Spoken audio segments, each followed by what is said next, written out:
को काहेकि गणेश रूपे पूजा करा जाए। क्रतुंड महाकाय सूर्यकोटि समप्रभा निर्विघ्नं कुरु मे देव सर्वकार्येषु सर्वदा। थरे देवी पार्वती किछि कार्य करुथिले भितर को काहाकू न छाड़िबा पई गणेश को आदेश देथिले। गणेश द्वार मध्य जगी बसिले तंकर आदेश पाइछंती। ठीक सही समय रे महादेव आसी पहुँचिले। उत्तर को जीवा पई कहिबारु गणेश छाड़िले नाही। माता आज्ञा न मिले मु छाड़िबी नाही। महादेव बहुत बुझेबा को चेष्टा कले से न मानिबारु महादेव प्रचंड रागी गले।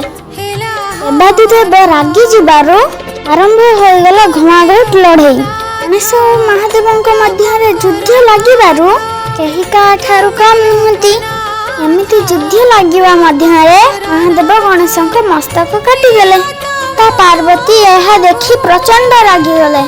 माता क्रोध को शांत करने को जाए महादेव एक हस्तीर मस्तक आनी गणेश को पुनर्जीवित कले। गणेश नुआ रूप देखी ता पार्वती बहुत खुशी हो गले। देव जानी पाइले गणेश तांको पुत्र।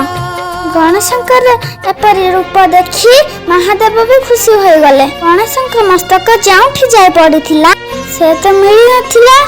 सेथिरे गोटे विराट काय नड़िया गछ सृष्टि हैला।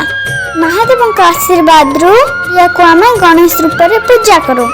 तो शुभ काम गणेश नाम प्रथम धरा जाए। कलश उपर नड़िया बिना तक शुभ कार्य असंपूर्ण। एसबू थिला महादेव लीला। महादेव को कौन अगोचर। हर हर महादेव।